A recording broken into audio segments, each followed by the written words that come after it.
What is going on, everyone? Welcome back to another episode of Golf on Tap. As always, I'm Jack Bushman. We got three going here tonight as Tony Marchese is joining us. Make sure to go and give him a follow if you haven't already on X at Tony on Tap.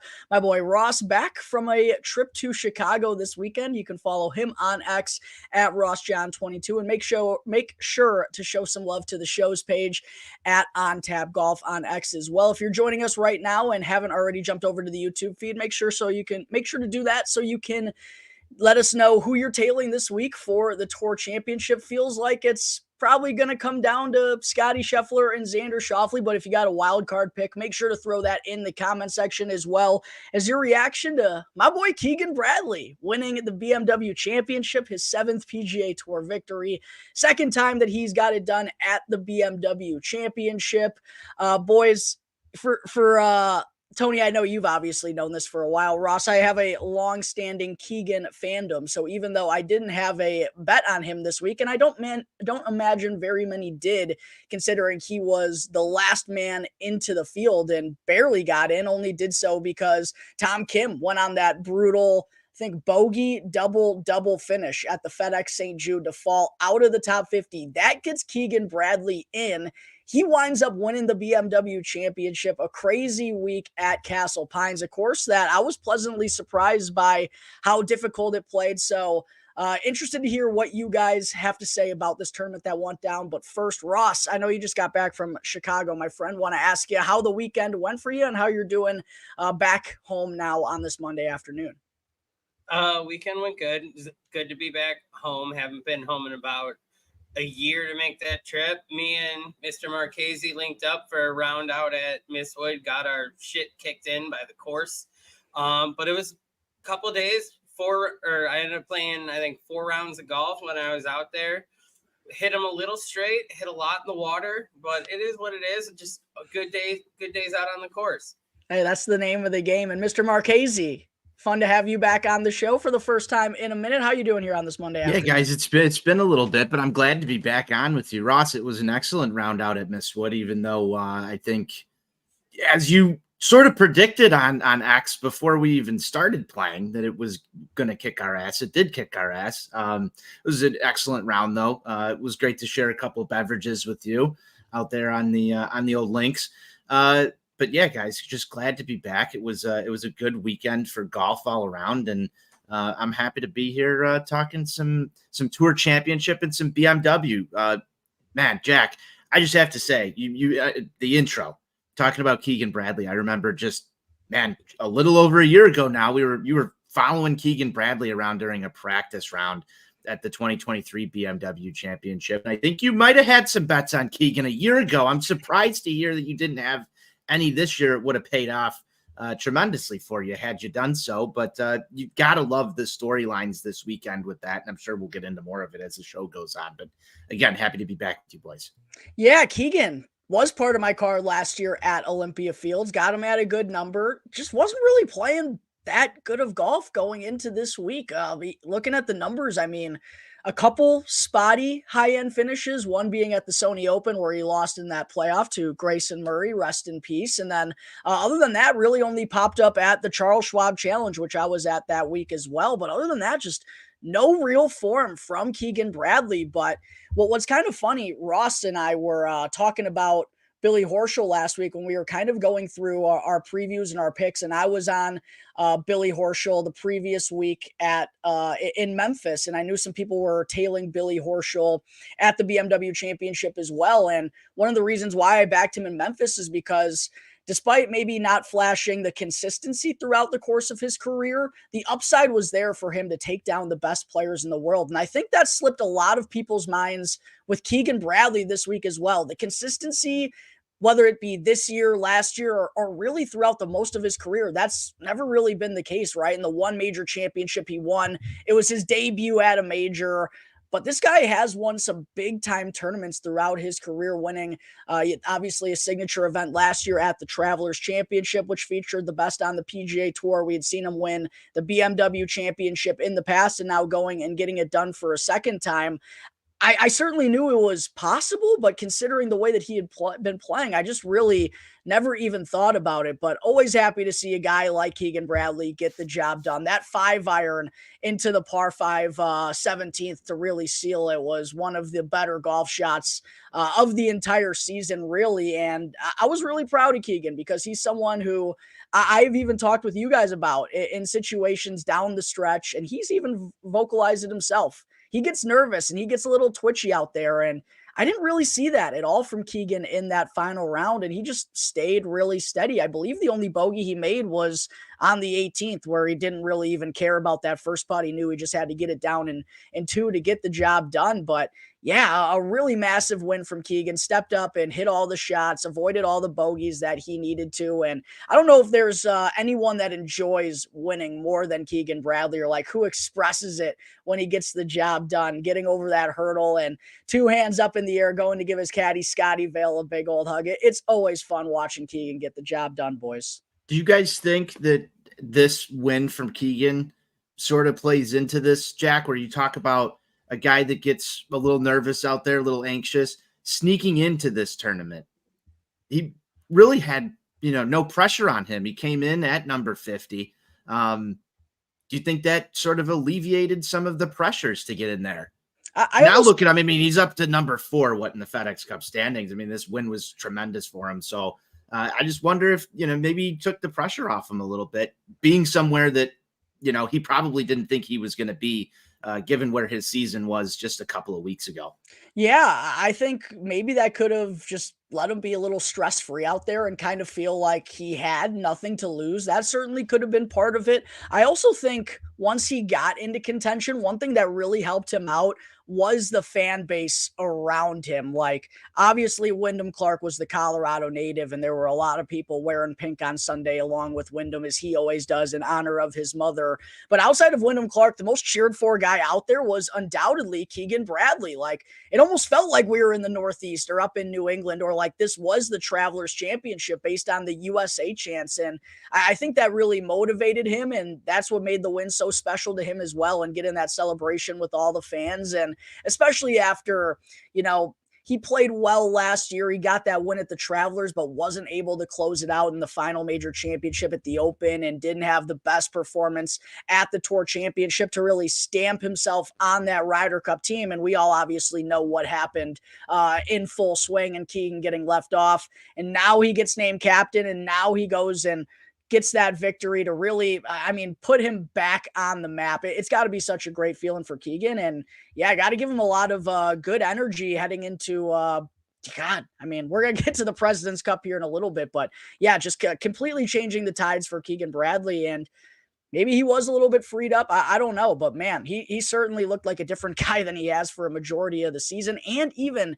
in crunch time. Like, I remember when I was on Keegan at the Zozo Championship when he won a couple of years ago, it was a real nervy finish for him down the stretch. The Travelers, he was up by like 6, so he really didn't have anything to worry about. And going into that final round, I was texting some of my buddies, like, I don't really know if I necessarily trust Keegan in this spot. As much as a fan of him as I am, I didn't know if I necessarily trusted him in that spot, but he wound up getting the job done. But I really felt like that tournament was pretty wide open going into the final round because of the stuff I just talked about with Keegan, and also because of Adam Scott being in that final pairing with him. And listen, boys, I'm an Adam Scott fan as well, but we've seen this time and time again out of Adam Scott. A good opening 36. Hell, sometimes even it's a good opening 54. But the consistency down the stretch of a tournament, and when he needs to make those 4, 5, 6 footers for par, when they start to have the added pressure on top of them, I don't know what it is, but he just looks like a completely different guy. And I know he ultimately went on to win the Masters after that blunder at the Open all those years ago, but it still feels like he kind of has that stain over himself. Ross, what was kind of your feelings on Adam Scott having a lights out 9 under on Friday, and then not being able to really build on it whatsoever during the weekend? That was kind of it in a nutshell for me right there. Yeah. It's the same thing as always, that there's a flashy round that gets him there, but then it feels like that's where all the mojo was in that round. It didn't leave really anything to follow up with the remainder of the tournament. once he played himself, deep into contention, it was just, all right, that's it. He's going to hang around the top, but I don't think he's going to pull it out from here. I think it's just he's going to sit in the top 5 from here and just kind of coast. Yeah, it just feels like he's one of those guys that's not going to go get it. Like, it might just fall into his lap, but I don't know if he's ever going to go get it. But yeah, a lot of bad omens from Scotty on the weekend. The one being first tee shot on Saturday in the final pairing, he hits it out of bounds. It's like, oh my God, Adam Scott, like, why do you always do this? It was sadly vintage Adam Scott, and wound up coming up one stroke short, like he did at the Genesis, Ross, at the Genesis Scottish Open. He had that birdie putt on 18 that ultimately would have gotten him to that number, and he winds up missing it on 18. Like, it feels like that's just kind of a story of Adam Scott's, particularly last 5 years that he's been on this winless drought. Like, the opportunities have been there for him. There was also that, I think it was a 4-footer at the Travelers or at the Wyndham like 4 or 5 years ago in a playoff that he missed. Like, whatever it is, he just don't got that dog, man. X-rays came back. There's no dog in that X-ray photo. No dog in that X-ray photo. Some people are also saying that Ludwig Åberg doesn't have that dog. I'm curious, kind of, Ross, now that we're getting to a close of what has been Ludwig's first full season on the PGA Tour, a lot of him being in contention, not a whole lot of him playing his best on Sunday to get across the finish line. What were kind of your... Obviously, we do still have the Tour Championship, and a little bit of a foreshadowing. I do think he's one of the few guys that could actually win it. I still feel like it's a reach. But what has kind of been your thoughts on Ludwig's season as a whole, having many opportunities, but not being able to add that second PGA Tour win up to this point?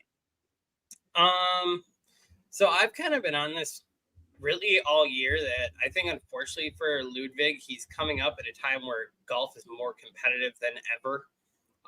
Where you take Ludwig and you place him in the field with like Jordan Spieth and everyone 10 years ago, Ludwig probably wins 3 or 4 events this year. But the fact that it's so evenly matched in the competition that he has to face on a week-to-week basis, I honestly do think it's going to take longer for him to break through than people anticipated is.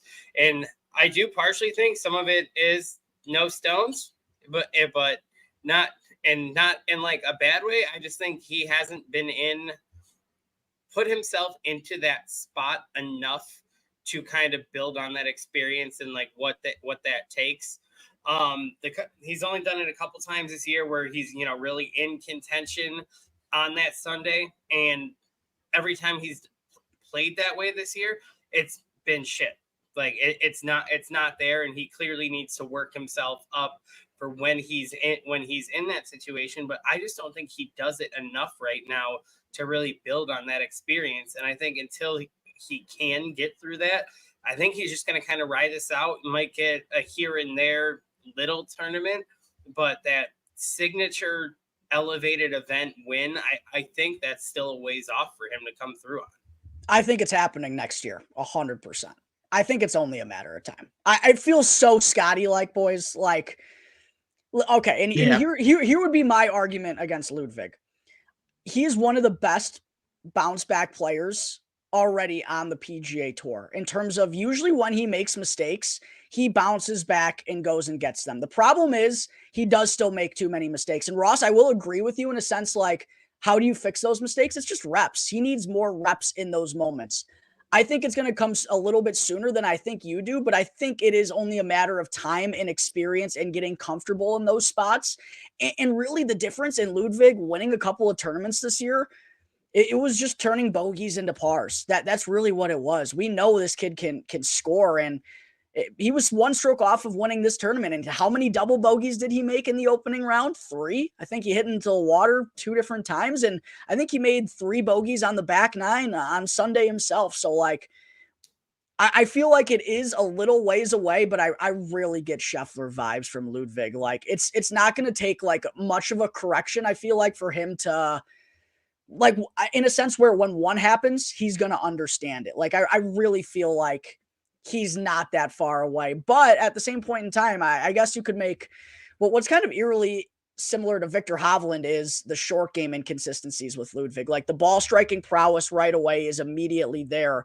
I just think Ludwig's floor is already so high for a kid who's been on the PGA Tour for 1 year. Like, how many times has he been out of contention this year? Like very rarely, it feels like. But I do agree. Like he's still a little bit of a ways away, but I don't think I can like fault him at all for not winning this year. And if that makes sense. I totally get it. And I think part of it might just be me being scarred for the fact that I also happen to believe in Patrick Rogers and Cameron Young at one point too. So who wins first, Patrick Rogers or Cameron Young? Neither. They go winless. They go winless for Father Time. They go winless. Nick Dunlap, 2 more wins than Cameron Young, which I always think is really funny. I think Jack is right on though in this. If you look at the leaderboard on any given Sunday throughout this year, he's there. He's in contention so often. I'm in full agreement with you that when one more comes, I think they'll come in bunches. Yeah. He's just got that it factor. And in a time where, Ross, I do agree that the competition is deep, but with the tours being split like they are, like I still feel like the PGA Tour is lacking that superstar upper echelon outside of the 3 or 4 guys, right? And I feel like there's going to be that space for Ludwig rather soon, in a sense, I feel like. Do you understand what I'm saying? Yeah, we also had that space open for Patrick Rogers and Cameron Young, but Understood. Jack, is he a top 10 guy right now on the tour? Ludwig? Yeah. yes. Top 5. He's a top 5 guy on the tour. Okay, so then that to me, if you're putting him in the top 5, I don't think we have things to worry about. But we're questioning if he's got it to got that dog in him to get another win. I mean, the skills are eventually going to play out, you would think, right? Oh, absolutely. I think it's going to happen next year. You would think. It could be a mental thing. It could be a mental thing. And that's in the direction. The math points in the appropriate direction. It's just, does it add up in the end? I'm not going to fault It's a cruel sport. It is a cruel sport. And nothing is given. You have to earn everything. A lot of people learn that the hard way. I will, all I was trying to get to ultimately, though, was just like, I'm not going to hold anything against Ludwig for not winning this year. Because I know there have been some people throwing out takes on Ludwig not being able to get the job done in contention, being there numerous times throughout the course of the season. Kid's a young phenom. He's going to learn. And I personally don't think it's going to take very long for him to get to that plateau. So we'll see whether it winds up happening this week at the Tour Championship or if it's going to be sometime next year. Or maybe it never ends up happening like Patrick Rogers and Cameron Young.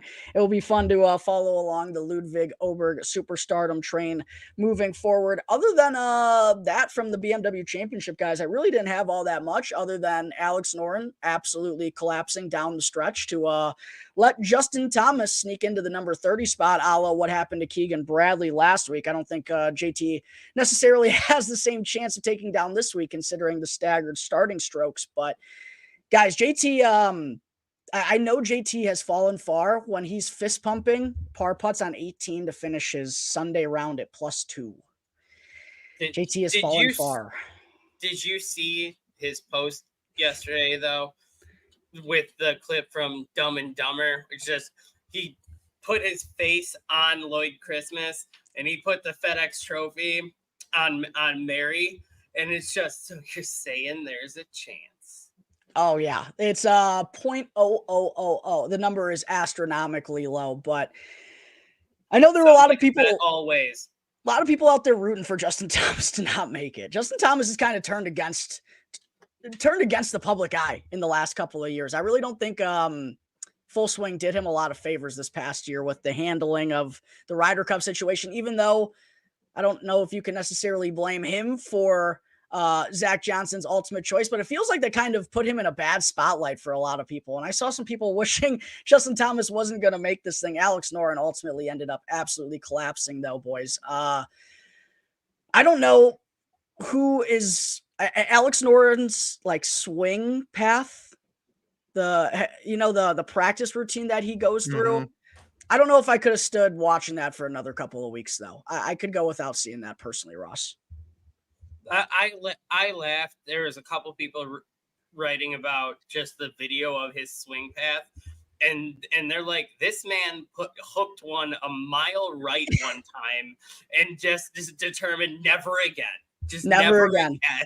The ultimate cutter of the golf ball. But the reason I brought that up as well, Ross, I wasn't sure if you saw Ben Griffin's post about it. Did you see that by chance? If not, I'll make sure to send it to you after the show. But it was a great Ben Griffin quote tweet of that video, because the PGA Tour was like showing the video of Alex Noren's weird routine. And Ben Griffin quote tweeted it saying, I tried this last week at St. Jude and now I'm watching this week from my couch. And it was him like overcorrecting it like a million times. He went all the way in a full circle. Yeah, he went all the way in a full circle. I'm gonna have to send it to you, Ross. It was absolutely classic. But other than that, boys, I guess one final thought I did have from the BMW Championship. I was pleasantly surprised by how hard the course played. I really thought it was gonna wind up being a birdie fest. I mean, yeah, 8,100 yards on paper, but considering the altitude, most were only expecting it to play like 7,300, 7,400 yards. With 4 par 4s out there and firm conditions, I expect the golf ball was just going to roll nonstop. Like I anticipated someone probably getting right near 20 under. And I mean, it looked that way after Adam Scott shot the 63 or whatever it was on Friday, but never even got close to that during the weekend. And I mean, to the audience who's been following us for a long time, that we prefer these style of setups and to see the golfers actually get challenged out there. I didn't expect it, but I was super happy with what Castle Pines delivered, and also just beautiful scenery and going to a unique market that you don't go to a lot. Take advantage of moving around, being different, trying different things. I thought it worked out wonderfully for the PGA Tour this past week.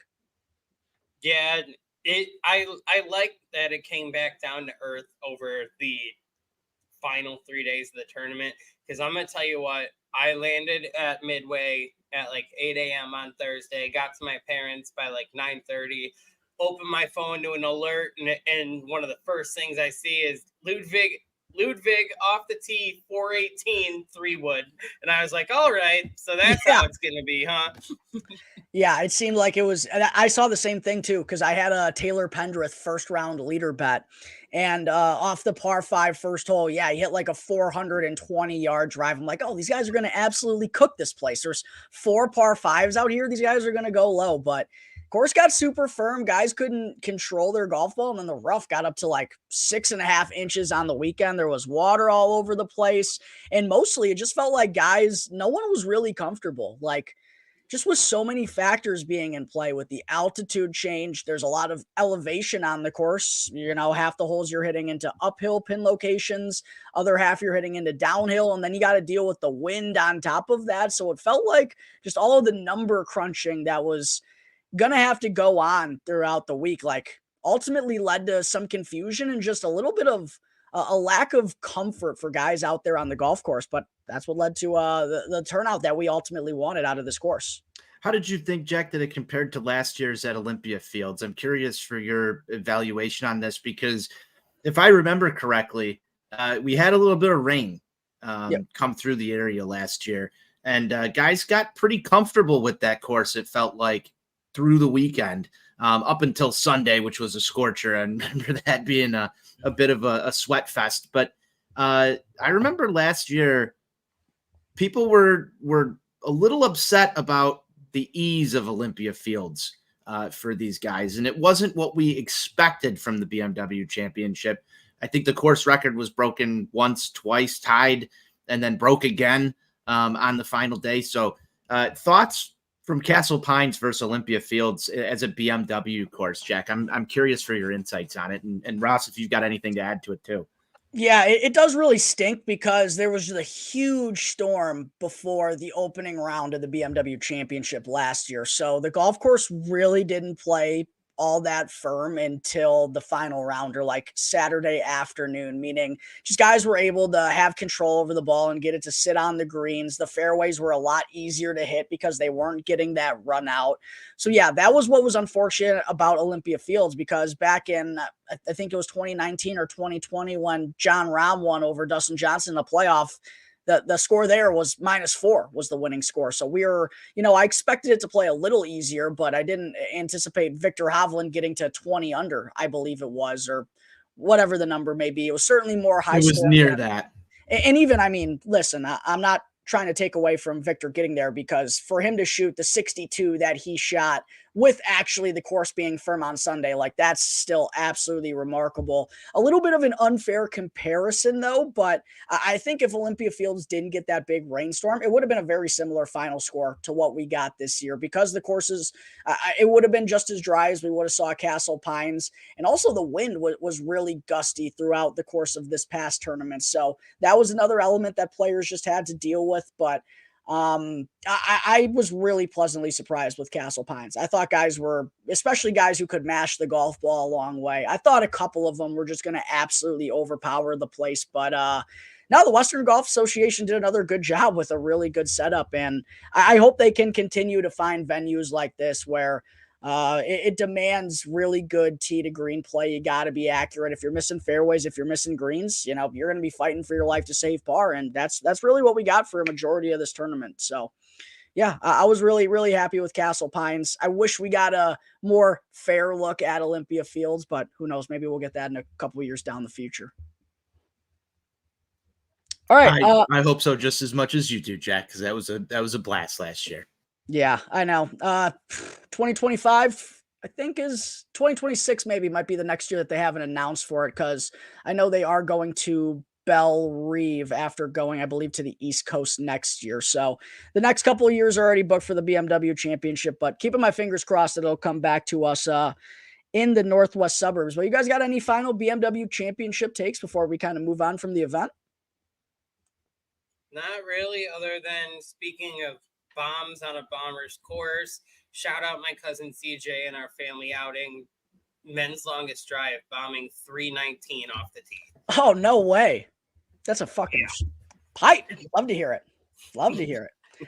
Ross, what we were going to do on today's episode, though, next up, after recapping the BMW Championship with the top 6 for both the United States and the international squad being solidified for the President's Cup. There's been a lot of debate over who should be the 6 captains' picks for each of these teams. So figure we dive into our thoughts on the matter for both of these. It seems like both Jim Furyk and Mike Weir are going to have some tough decisions on their hands. I'm sure there are some players we feel should be on the team. I'm sure there are guys we're going to disagree upon throughout this, but I'm excited to see who you're going to wind up going with, Ross and Tony. I know you got the memo on this a little bit late. Interested to see who you're going to draw up, but excited to see what's going to wind up happening here, because I think there are going to have to be some tough decisions made for both sides. But Ross, we'll start with the United States for you. We know Scotty Scheffler, Xander Schauffele, Colin Morikawa, Wyndham Clark, and Sahith Theegala have already clinched their spot on the team at Royal Montreal. Which 6 players would you choose alongside them at this year's President's Cup?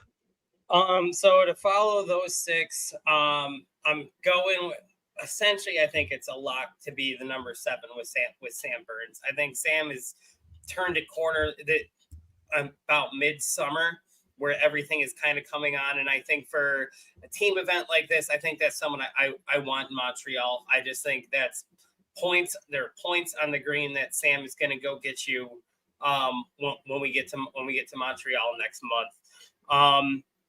Man on the outside looking in, but played way better throughout the year. And I really think needs to be on this team for overall to get some experience for the future, because I do think 2025 Bethpage is a big opportunity for him. I want Akshay in there. He fell just outside the 12 range. He fell to 14. He's been off a couple weeks, but I think overall body of work throughout the year, I think the talent is there, and that's someone we really need to see there. Again, you got to give guys where the credit is due, and you reward them for their efforts when they put a good season together. So I think another one I'm going to lock up. I would say he's probably my 9 or 10 seed on this team. I'm going to give it to Russell Henley. I think he's played consistent enough. He's in there. He's one of those weird ones, like Bob McIntyre being on the European team last year. But are you going to be more upset that Russell Henley's on the team, versus are you going to be more upset in Montreal when he's sitting at home on the couch? I think it's one of those where I think I want to bring him for the consistency, overall body of work there. From there, it gets really difficult after those three. I think those are the three for sure that stand out to me that need to be locks. The final three, I'm having a really tough time. Normally this would be no debate, but like even Finau and Homa are they're so inconsistent. Like when Max is on, you want Max there. But Max hasn't been on in a very long time. Max has not been on since Augusta. Yeah. Where I think that is a really big thing. And another tough one to talk about is it's very important. I think he's there, but I think it's important that Keegan's there in that vice captain's role. But all of a sudden, Keegan's there as a player. Right. I mean, throwing another wrench in here, hey? It's tough. And honestly, I was really excited for him to get that vice captain's role and be in that room. But all of a sudden, my whole brain is a pretzel right now of what's going to be more valuable and bigger for Keegan in the long run. Is it going to be a vice captain making decisions? Or is it going to be a playing vice captain? You're making decisions, but then you're going out there and handling business at the same time. Because, spoiler alert, there's a very realistic chance his players pick him to fill out the Ryder Cup team next year if he continues to play this well. Yeah, I mean, we haven't gotten any inclination of whether Keegan would like to play or whether he would to be going in a coaching spot. I feel like, man, getting a boost up to the 10th spot. I know the entire body of work for what he's done this year hasn't been great, but this is still a guy who won twice last year when technically these standings had started. And one of those wins were a signature event. Like this guy won a FedEx Cup playoff event and a signature event, and he's 10th in the standings. You can say more about that than some guys even ahead of him in the standings at this point in time. He's also possibly the most passionate, fiery American player there is out there. Where I'm sorry, but if he's on the team and you're putting him out there in points matchups, anything, I'm gonna say Keegan's probably bringing something home for you in the points. I think Keegan just goes to another level in these things, and he's gonna go get it. He's certainly going to bring the fire. I think he's got to be there if he's wanting to play. Again, we have to figure out what exactly he wants to do, but I have him there right now among my 6 captains picks, Russ. I agree with you on Sam Burns. I have Sam Burns on there. I think he absolutely has to be there. He's played some really good golf, as you mentioned. Here in the latter half of the summer, good buddies with Scottie Scheffler. I don't know if that's going to wind up leading to them being a pairing again. I believe they had a pretty disastrous 2022 President's Cup with one another. But regardless, Burns being 7 in the standings, he's going to be there. I'd be stunned if he doesn't. I think Russell Henley absolutely has to be there as well. The consistency, especially what he did at the major championships this year, I think there were only 3 or 4 better players who had a better composite score than Russell Henley at the major championships this year at number 9. I think he's on the team. I also have Keegan on the team as of right now, like I mentioned. I have Akshay on the team too. I did include Tony Finau at number 8, coming off of the U.S. Open performance. Did win a couple of times the year prior at number 8. I could see him being skipped over, but if it comes down to, for me, would I rather have Finau, Harman, or Homa? Right now, to me, it's Tony Finau. He's just striking the ball a lot better than either of them are. And then the last spot to me is really interesting should Keegan be on this team, because you could go a couple of different ways with it. There's going to be some people, and I'm sure it's a possibility, Justin Thomas could possibly get that final spot. Although I do wonder if Jordan Spieth not being here, that's his usual playing partner. And also Justin Thomas is 16th in the standings. I know he was one of the few guys who actually showed up in the Ryder Cup, but can certainly make arguments against him. I went with Billy Horschel. I went with the vet at the back end. We saw in 2022, the United States went with Kevin Kisner in this role. Billy Horschel, I don't anticipate him ever playing in a Ryder Cup for the United States, but this is an opportunity to reward him for the type of season that he's had. And I think almost in a Keegan Bradley-esque, like, I feel like Billy Horschel would be very fired up to be in an opportunity like this. He's just a good vibes guy, Ross. We've talked about that numerous times throughout the course of the year. Just feels like he would be a good guy to have in that bunker with you. And another respected veteran who would get this opportunity, I feel like is someone that guys would listen to out there. So that's personally who I had as my bottom 6, but I think it's, again, very much up for debate at this point in time. And shoot, who knows, even this week at Eastlake could wind up determining it like it did last year with the Ryder Cup. Yeah, for me to round out, I agree. I currently have Billy Horschel, but I think it does become a toss-up to something like a combination of a Billy Horschel, Chris Kirk, Eric Cole, that if you're not going to go with the veteran experience, I would prefer to see one of those younger, newer guys essentially get that 12th man spot if that's how you're going to do it. To give Keegan like an example of what to look for next year, another bubble boy like Kirk or Cole in that role if you're not going to go Horschel. I think it would have to probably be Kirk as a veteran. Yeah. I don't really see Eric Cole getting that spot. I have an interesting question for you, though. And who knows if this is even going to be a real debate that is being had. And Tony, you can weigh on this as well if you'd like. So Brian Harman's at number 11. Max Homa's at number 12. If you were to have one of those two on the team, who would it be for you? Max Homa. Same. I've got both of them on my list. And this is just my quick thrown together 15-minute list here, but I have both of them on my list. And maybe that's because I left Russell Henley off, and maybe that's an omission that you guys are going to say is dumb, but I did not include him, so I gave him the snub, but I have both Harman and Homa. And the only reason I have Homa on there is because he's a passionate guy, and I think the X factor, and I'm calling it the X factor because he's now back on X, is going to improve his game. And you know what? Going into a President's Cup, you want Max Homa talking smack on X after rounds. And I think that's good for Team USA out there. So I had Homa. I also included Harman. And I threw a name in here that neither of you guys had as well, and that's Nick Dunlap. Man, if Keegan didn't win this week, and who knows, maybe Keegan doesn't want to be there. And I'd like to see Nick Dunlap here. I just don't know if there's the room for him. I don't know if there's the room for him. However, I kind of want to see what Nick Dunlap provides in the President's Cup, because he could be the type of guy that could potentially work himself into a potential captain's pick for Keegan at the Ryder Cup next year. And let's be honest, this doesn't take as much precedence as a Ryder Cup. You're going up against a weaker opponent. I think it's the perfect time to maybe see what you have in this kid in this type of competition. He's won twice, albeit one of them, the Barracuda, not exactly the pinnacle of PGA Tour events for the season, but he's shown some promise. He's hung around in these things.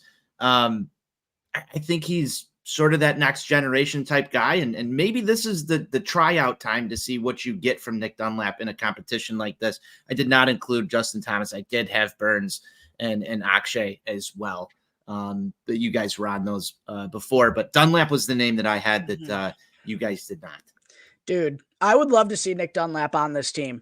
I'd take Nick Dunlap over Tony Finau. Like, Nick Dunlap is going to be. Well, the other thing about Finau is he does have some of these legal challenges that they're spiking up here in the fall.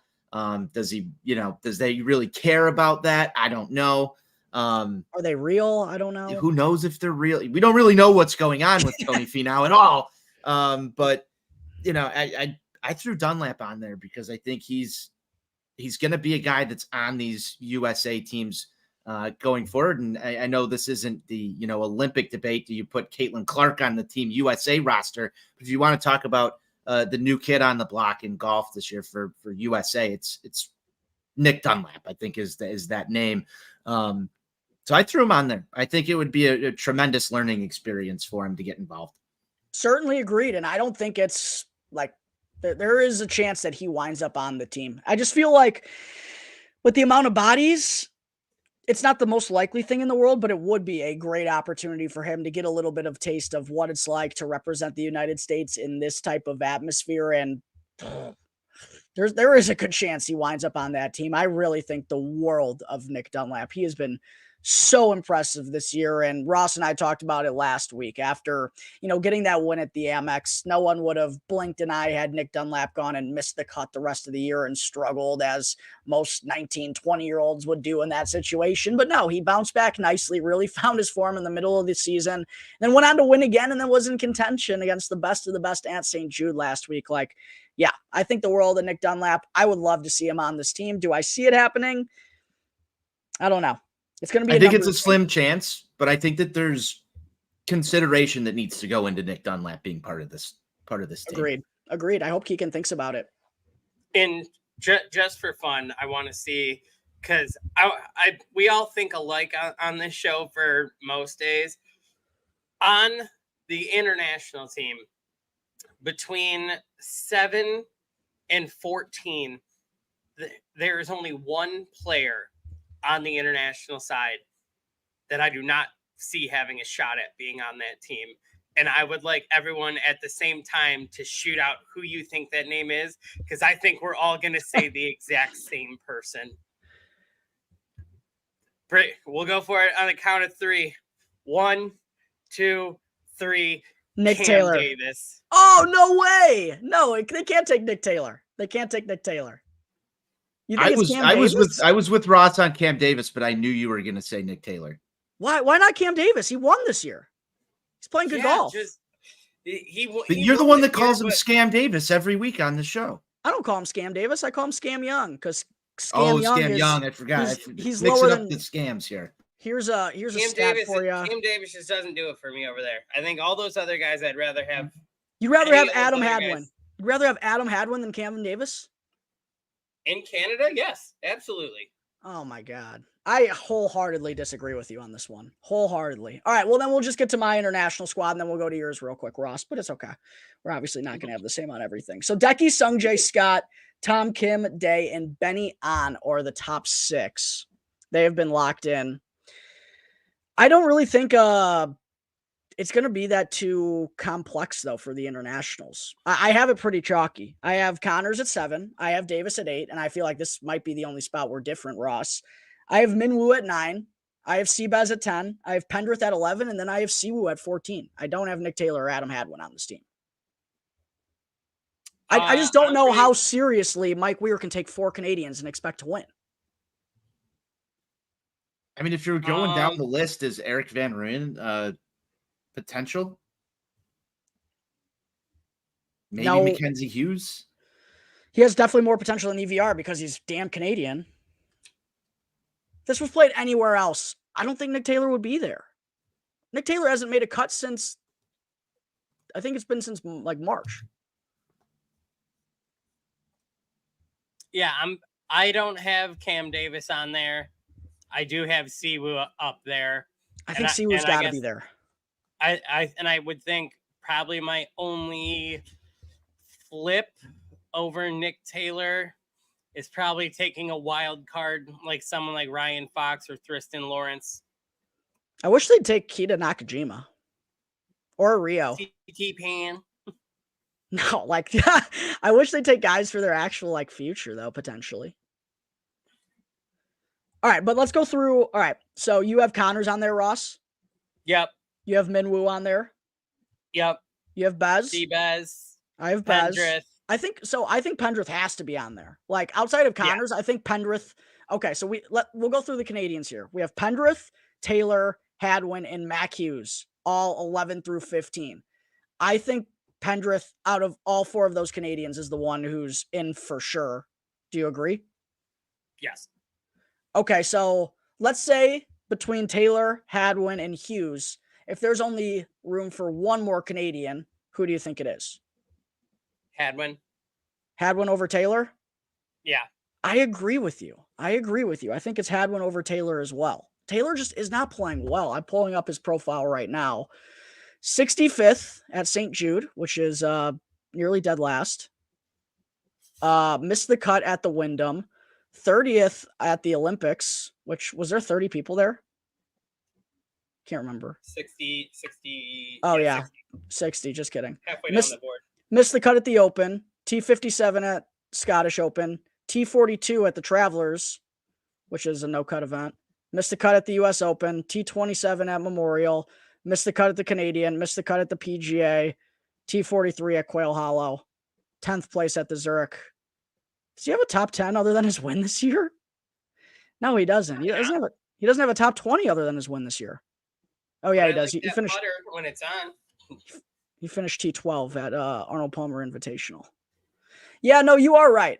And I feel like there are going to be a lot of Canadian fans that are going to be pulling for Nick Taylor because of that putt that he made and being the Canadian Open winner. But like, dude, this guy hasn't done anything all year long. And I think Siwoo absolutely has to be a part of the team. Like, I don't care if Siwoo was ranked 21st in this ranking. Like, Siwoo's on the team. You know what I mean? Mm-hmm. I think he absolutely has to be there. So the only one, so you have, is the only difference you have is Davis? Yeah, I took away Davis and I'll knock off Taylor. And I think you put Siwoo in one of those spots. And then you either have to go with Hadwin or you have to go with a wild card, someone that has played well low key throughout the year, like a Ryan Fox, or I like the idea of Tristan Lawrence just getting a shot because of the finish at the Open. That would be sick. And he can absolutely nuke the ball, which is like kind of something you'd want. Because I mean, he only has a majority of these points are from DP and a couple PGA events that he was able to play with exemptions. So I do think just taking a shot on someone like that, because he has done really well in the DP World Tour this year. Yeah, but I mean, he has played really well there. So I think a wild card like that doesn't hurt. You need something that can be different. I think that's kind of like why Minwoo could be a good. I mean, Minwoo was going to make the team regardless, but like, you just need you need talent. Minwoo can absolutely crush the ball. Can get really hot with the putter. In the Ryder Cup last year, you need something different, and I think someone sitting down there like Tristan Lawrence is an okay pick for the body of work that I've seen. Yeah, no, I feel you. I feel you. It's going to be interesting to see what they wind up doing on either side, though. Do you expect this thing to be close whatsoever, though? No, I don't either. I won't be surprised to see it over by day 2. Yeah. Although, I mean, 2022, we got a couple of good Tom Kim fist pumps. I was there for that. It wasn't really all that close of a tournament, but we got a couple electric international squad moments. I just don't see the talent being there, especially on the bottom half for the international squad. Like, falls off a cliff, man. They need the live guys. Mr. Marchese, what are you thinking about the international team? I mean, outside of Matsuyama and Tom Kim, maybe Sanjay showing up, you guys hit the nail on the head. It's the same thing, I think. Once you get past 6, 7, there's no depth. And that's why I think it's perfect to throw a guy like Nick Dunlap on the USA side and let him get that experience here. I know that's sort of a bad reason, but no, it's fair. It's 100% fair. They should blow him out. I don't think you're wasting a pick on someone like that, but it's super thin. And you made the comment about needing some live guys in here as well. And yeah, I mean, it's going to be, I mean, you just think about the star power that's on Team USA, just with Schauffele and Scheffler and Morikawa, Wyndham Clark. The thing I'm looking forward to the most is to see if Patrick Cantley's wearing his hat. The world will be tuning in. In the post and on the website, they do have Patrick Cantley in the hat. They do? Yeah. I wonder how much money they had to give him for that. In the post, and if you click on the President's Cup website, they do have Patrick Cantley in a hat. We'll see if No Hat Pat makes an appearance at Royal Montreal here in about a month's time. Well, that's the Apollo hat, not the USA hat. True. He doesn't wear the USA hat unless they give him that bread. Don't mess with Pat's Skrilla. Don't mess with Matt Kuchar's Skrilla. Don't mess with Pat's Skrilla. No, if you go on President's Cup website, I'm on the teams. I'm on the standings website, but not the yeah, actual you got to roster. click presidentscup.com. He's on the front page and in the hat. Canadians better be giving it to him. There we go. Wonder when they took that photo. It's a good question. Is Cantley smiling? It scrolled past, but it looked like he had a very serious Patrick Cantley face on. Sounds about right. The guy has no emotion whatsoever. He's truly dead inside. All right. I think that will take us to the final topic of conversation on today's episode. We got the Tour Championship, top 30 in the FedEx Cup standings, making the trip to East Lake. Of course, there is the staggered start, meaning Scotty Scheffler, who is still number one. Xander Schauffele did not win last week to overtake Scotty, despite Scheffler having a rare off week. You know, it was rather nice not having to worry about him being in contention with my bets. Unfortunately, none of my bets wound up being really in the mix whatsoever anyway. So, oh well. But Scotty does have the lead going into East Lake at -10.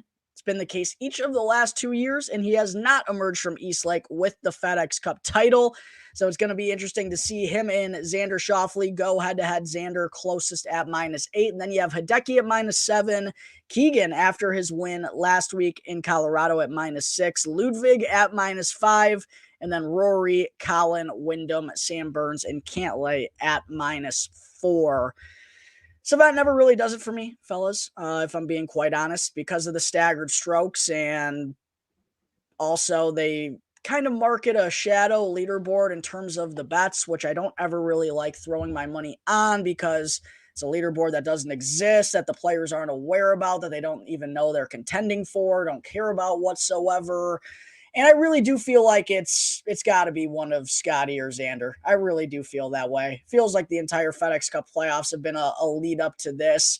East Lake has been Xander's place. It has not been a real particular happy spot for Mr. Scotty Scheffler. So I don't really know what I'm going to be doing for a betting perspective. But Ross, I know when we first talked at the beginning of the FedEx Cup playoffs, you had Xander Schauffele taking down Scotty Scheffler here at East Lake. You still got that being the case? I do still have that being the case. And then I do have, you hit it on the head with like trying to bet this event and stuff. Like I opened it this morning and I shut my phone in 2 seconds. Yeah. Because I think the first number I saw was Scotty +1. And then I looked and Xander's like +2. And I was like, all right, bet $1, win $1, bet $1, win $2. Okay. Yeah. I have one bet out there that I'm going to take this week. And it's strictly numbers based, because it's not going to hurt me when it doesn't hit, but I'll be really happy if it does come through. And I have Sam Burns out there at 40. At 40 with the starting strokes? Yeah. Yeah. He's at 40 and he's only 6 back. Yeah. FanDuel has him 45 right now, so you can get a little bit of extra juice on that if you double down on it, Ross. Yeah, that is that was my lone thing I'm throwing out there, just to have a little skin in the game for the week, to have some fun. I looked and I thought he's starting 6 back. That's not terribly far. Especially at a course like East Lake, you could make that up over the course of 4 days. That is definitely an attainable number, but I don't think you can really go beyond like that number to get anything serious. And he's really the only one in that range that I trust, because like the next one is Wyndham down there. Like Wyndham has his peaks and valleys. I see this as a valley week for him. Sam Burns is the only one that's played really well that kind of falls right in that middle ground. That I think if he puts it together, that's it. Yeah, he's put together some 2 really nice tournaments, and as we talked about when going through the President's Cup stuff, is kind of flipped it into another gear here after going through some struggles. He did have the birth of his son Bear as well, so maybe some family time and not practicing as much potentially, but it does feel like Burns has gotten back on track. But one of the perks of rickrungood.com, the website that Joey and I use for all our like betting information and whatnot. A really good chart that Rick puts out there is you kind of have to toy around with some numbers, but you can type in like what percentage week a guy needs to have in order to gain enough strokes to win this tournament. And yeah, even going after Ludwig at 5 is a little tough. We have seen Rory win this tournament starting at -4 before, so it is possible, but after -4, I don't think anyone in particular has a chance. And I agree with you, Ross. If there were two that I were to select from this 4-under range, it would be Sam Burns and just Rory McIlroy, given his track record at this course. And similar courses, Quail Hollow is one that you can kind of compare to East Lake, where you need to drive the ball really well and just be good from tee to green, and that's a full Bermuda course as well. So yeah, Burns and McIlroy are the only two from down here that I would consider. And then outside of that, I think Ludwig, Decky, Xander, and Scotty are the only ones who have a realistic chance to win. I was typing in the number for Keegan, and he needs to have like an 87th percentile week for his entire career. And that's also while like Xander, Scotty, and Hideki above him all have to have average weeks. So like putting in the math behind it, what it takes for these guys to win outside of Scotty, Xander, and Hideki, really, like it's very slim. And obviously the odds for Scotty and Xander are pretty beat down. I don't know if I even want to get there on Decky after withdrawing last week. I mean, the guy is literally the most... Just about to bring that up. He's literally the most random human being in the entire world. He literally is. There is no ever getting a sense on what Hideki Matsuyama is doing. Ever. All right, so let's roll this back check. Let's talk about this live while we're on air here. Scotty Scheffler, historically not that great at this event. Obviously, he's got the starting strokes here. He's always in contention, but let's just say he has a similar week to Scotty Scheffler that we've seen over the past few. Hideki, we don't even know if he's going to make it into this event or not. He's plus 1,200 right now. Rory, this is the first time looking at the betting board. I'm in on Rory. Last time all three of us went in on Rory, we all know what happened. So if you're going to join me, we'll all place some money on Rory. We talked a lot about Ludwig. Colin Morikawa, you don't think he can overcome? No. I've used all my luck on Morikawa for the year. It'll happen sometime next year. Yeah, I'm done on That's going to make me bet Morikawa this week. I'm telling you, dude, I'm telling you just from a numbers perspective, Colin Morikawa needs to gain like 18 strokes to the field to win this event.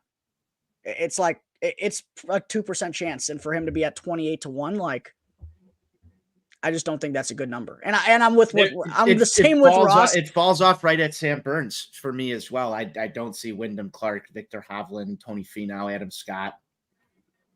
Everything else from there is... JT's out there at like 17, 18 for top 5, though. That's a good number. Like, that's realistic. See, this would be better to bet top 5 than an outright. I think that's going to be the only other one I'd put on a card for some fun. Justin Thomas starting at 30th, 10 strokes back from the lead. I think over 4 days, I can see JT put 4 rounds together well enough to creep into a top 5. You know who I also would like from at the back half and maybe that market? I think Aaron Rye could be a good bet this week. They have. I'm seeing DraftKings is offering him at 20 for a top 5. That's a good number. That's a good number. I mean, he plays good tee to green. Just got to hope he doesn't putt like dog shit, which has actually led to him being good this summer because he hasn't been putting like dog shit. Yeah, that's a good number for a top 20. For me, in terms of outrights, like, I don't even know. Would you guys be interested in the winner without Scotty Scheffler, Xander Schauffele market? No, because I really have a hard time betting on a leaderboard that doesn't exist. Like, these guys, if they get in contention, they're trying to win the golf tournament. They're not trying to finish second behind. You know what I'm saying? Like, their motives don't intermatch with mine. Like, when I bet on something, I want them to want to win the golf tournament just like I want them to. Whereas now I'm betting them without Scotty and Xander. Like, they're going to be pursuing the golf tournament and they don't care if they come in third. Whereas I'm going to be rooting for them to come into third. You know what I mean? Like, it could make for a weird dynamic. And that's the trouble that I have. See, I started doing that though with the Masters. I think it was the US Open winner without Scotty Scheffler. And I don't know. When Scheffler was on that run earlier this year, that market to me just felt better to play in because of exactly what you're talking about, Jack. Like the motives behind it. I'm like, yeah, even if this guy isn't going to win, at least I can make some money off of it. But that's, I guess, my prerogative versus yours. But I'm just trying to look through this. This is the first time I've opened the sports book and looked at any of these odds. This is probably the worst week of betting on the tour. Oh yeah, out of the entire season. I almost want FedEx fall or the fall season to come out and start laying money on those things. Yeah, and that's the trouble with the Tour Championship. And what I will say is, I think in the last couple of weeks, since Ross and I have been having a lot of playoff discussions, we poked a lot of holes in the PGA Tour's format and how they go about things. The one thing I will give them credit for is there probably only are a few guys that ultimately deserve to win the FedEx Cup, and that's why there is a good chance it's only going to be those few guys. So it does, in a sense, reward the players who have played the best for the most part, and I respect that. But it feels like they're totally missing on the fan side of it, and there needs to be some sort of happy medium, and it feels like that's where we're missing because the bettors, the fans, there's just not really a whole lot for them to buy into, especially like first 3 days of the tournament. You know, there's not a whole lot of buying in when you feel like it's a 3 or 4 horse race. You kind of lose a little bit of interest. It kind of loses its luster. And it just hasn't really ever resonated with the fan base. So for a lot of different reasons, the odds board, the tournament structure, the setup, like the Tour Championship is, quite honestly, after we hit the BMW Championship, a lot of people just check out. Season's over. I mean, a lot of people do that after the majors, quite honestly, but I mean, it would almost even work if they did like a March Madness bracket. Would almost sound cooler, like Scotty Scheffler versus bring it down to match play. We've been talking match play round 1. JT knocked off Scotty in the first round. The number 1 seed is out. We're on to a round of 16 on Friday, round of 8, round of 4, and the final 4 go off in a foursome. Winner of that 18. Well, because you got your top 30, you get 15 matches seeded. Yeah. It might take more than 4 days, obviously, to get us there. I can't do the math in my head, but I'm sure we can work it out here. You could do it over 2 weekends. You could do it in 4 days. Day 1, you roll out. Essentially, it would make you'd have to include 2 more, so we'd need 32 guys to go into East Lake. Round 1, match play it. Day 2, here's my only reason. Here's my only reason to do it over 2 weekends. I want to watch the matches. I don't only want coverage of Scotty Scheffler, Rory Mac. I want, full. You're going to limit the TV viewing experience versus what you would get in a March Madness style bracket. So you can only fit in so many golf shots. And I don't want Jack to be mad when we miss. Show the golf. Yeah, show the golf. I don't want Jack to be mad when we miss an important shot from someone in there, and because the betting markets for this would be insane. Yeah. People are going to want that coverage. And if you're betting on 15 different simultaneous golf matches, it's going to be really hard to keep up with everything and live through that. So I think you might have to slow it down. I don't know, buddy. You ever seen me on March Madness opening round? Get the multi-view going. I think there needs to be, I think they can do it in one weekend. And there's been a bunch of different like bracket style ideas that have been thrown out in terms of match play. I would really like to see match play part of it again. There needs to be a happy medium though, in terms of enough golf, because if you were just to do one match and put it on television, that's going to make for a bad broadcast, because there's going to be a whole lot of waiting in between shots. Like you need to have that right amount, like 2 matches going on at the same time, 3 matches. I've seen some people throw out maybe like a double elimination. So you have a loser's bracket for guys who aren't competing for the title anymore, but are still competing for up to 15th place, which will earn them, a little bit more incremental money by each spot. Like I've seen ideas like that. I think something like that would make a lot of sense. Or even just like, maybe cutting it down from 30 and going with a number where you can give the top 4 guys in the FedEx Cup standings a bye into the semifinals or something, because you don't probably want those guys losing in the first round of match play. Theoretically, you want to reward them for their season. It's an intricate plan, but I think ultimately what we all keep coming back to is just no one likes what's in play right now. Like no one really likes it, and no one really gets it. No one likes betting on it. Like, it's just a miss. I would take a match play tournament that randomly ends up being Scotty Scheffler versus Emiliano Grillo for the FedEx Cup on a Sunday in just a 2-man match, and we watch Scotty Scheffler absolutely boat race him. Because then that's just funny. We're like, oh, this shit's over like 8 holes in, Scotty's 8 up, but that's even more entertaining than what we currently have right now. Yeah. Again, I think it's a fine tournament in terms of rewarding the top players, and only a certain amount of players should have a chance to win the FedEx Cup. Like, I like that the PGA Tour does that, but it's just not a viewing experience that people really enjoy watching. And I don't feel like, and shit, if you did match plays, like, you could create rivalries, you could create emotion, you could create fire. Like, there's just so much more marketability to that. And like, Xander and Scotty here this weekend is going to be good television, but like, it's just, it could be more compelling for sure. Is don't you want some build up to it, Jack? As you're talking about here, this would be awesome to be sitting here for the back half of this show every year, talking about these individual matchups that we get to witness in round 1, and fill out a bracket, do all the same March Madness type stuff.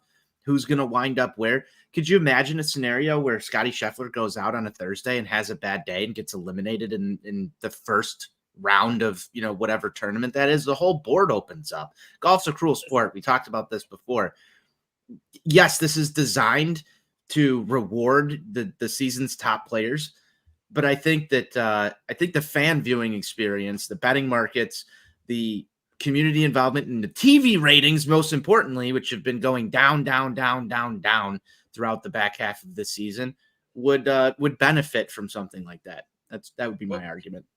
Welcome to Saturday of the FedEx Cup, our match play round of 8. We got Patrick Cantlay versus Rory McIlroy, and you got Joe LaCava waving the hat in Rory's face.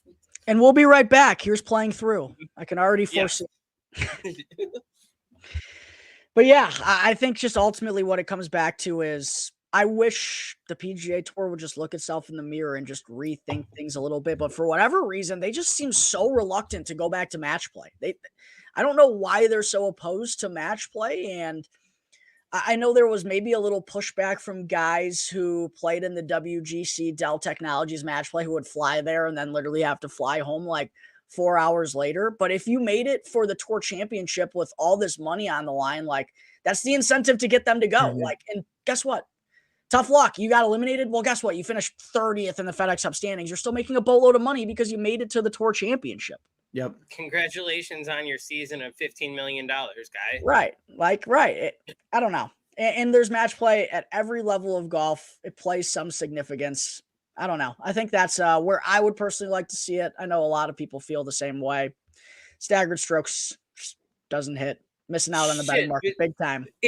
It's not a huge tournament viewing wise, but the people that are sickos and watch, right? Even the Barracuda with Stableford out there. You're telling me that match play isn't gonna be successful if you bring it back? People watch the Barracuda because they like the Stableford scoring.